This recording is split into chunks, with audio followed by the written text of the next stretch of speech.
Good morning everyone, welcome to my YouTube channel. I think all are doing well. তো আজ আমি তোমাদের সবাইকে পিৎজা বানিয়ে দেখাবো। চলো ইনগ্রিডিয়েন্টসগুলো দেখিয়ে দিই। এটা হচ্ছে পিৎজা বেস, গরম করার জন্য স্ট্যান্ডার্ড ট্রে। এটা হচ্ছে পাস্তা বয়েল করা রাখা, পনির, অনিয়ন আর ক্যাপসিকাম কাটা, এটা চিলি, এটা হচ্ছে মেয়নিজ, এটা হচ্ছে টমেটো সস, এটা হচ্ছে শেজওয়ান সস, এখানে আছে অরিগানো চিলি ফ্লেক্স, এখানে চিজ, এখানে আরেকটু চিলি ফ্লেক্স, এটা হচ্ছে পিৎজা পাস্তা সস। চলো ফার্স্টে আমরা কড়াইতে একটা ফ্রাই প্যান নিয়ে নিলাম। তার মধ্যে একটুখানি সামান্য তেল বা তোমরা বাটারও ইউজ করতে পারো। জাস্ট বেসগুলোকে আমি একটুখানি নেড়ে নেব, তাতে ওটা গরমও থাকবে আর বেশ মচমচেও হবে। তো আমি দিয়ে দিলাম বেসগুলো। আমি জাস্ট একটু উলট পালট করে নড়িয়ে নেব ওগুলো তোমার ফ্রাই প্যানে। আরেকটা সাইড করে দিলাম। জাস্ট একটু গরমও হয়ে গেলে এটা একটু ক্রাঞ্চিও হবে তোমাদের জন্য। তারপর আমি একটা বাটিতে টমেটো সস নিয়ে নিলাম। তারপর আমি মেয়নিজ দিয়ে দিলাম। তারপর আমি পিৎজা পাস্তা সস দিয়ে দিলাম।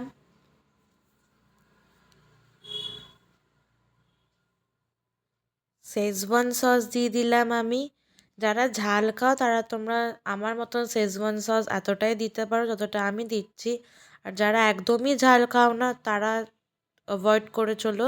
আর যারা একটু হলেও স্পাইসি চাও তাদের তোমরা অল্প শেজওয়ান সস দিতে পারো বা চিলি সস দিতে পারো তোমাদের ইচ্ছা মতন।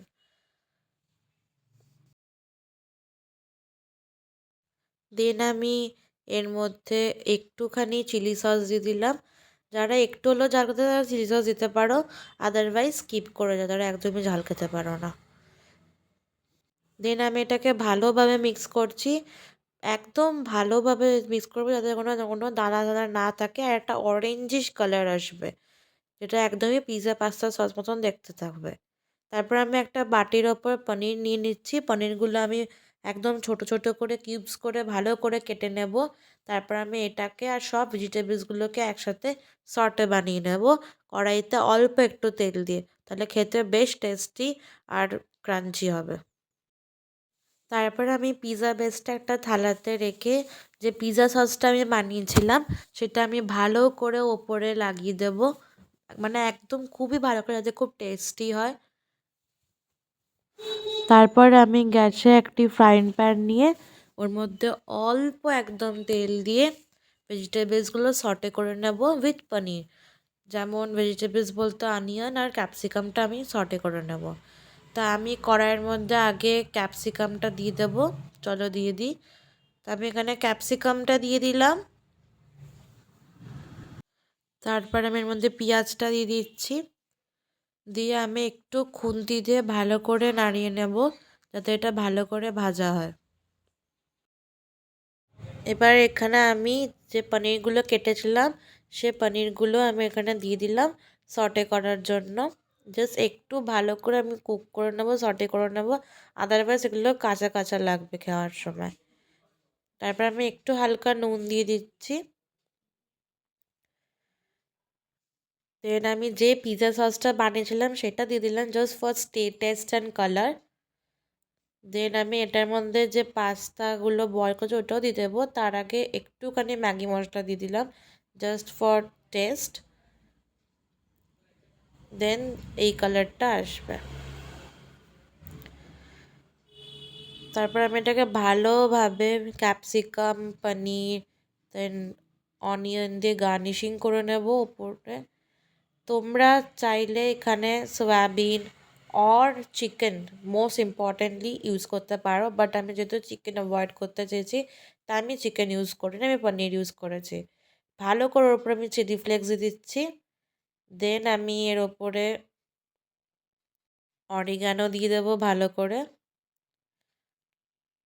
বেশি পরিমাণে দেবে না, যতটাই দেবে কম, কেন আফটার কুকড আমরা আবার অ্যাপ্লাই করব, সো যতটুকু দরকার ততটুকুই দেবো আমরা।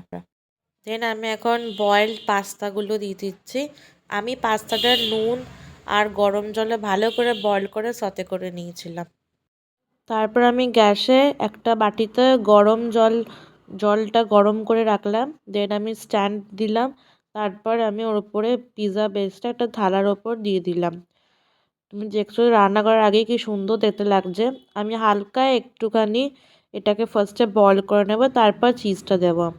এরকম একটা থালাতে তোমরা ফার্স্ট এটাকে চেপে দেবে, দেন উল্টো সাইড করে থালাটা দিয়ে ওটা ঢেকে দেবে।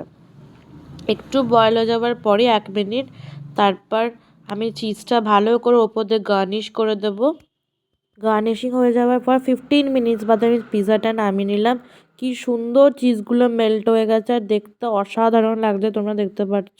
খেতেও তেমনই টেস্টি হয়েছিল। তারপর হয়ে যাবার পর আমরা নামানোর হয়ে যাবার পর চিলি ফ্লেক্সটা দিয়ে দিলাম এর ওপর।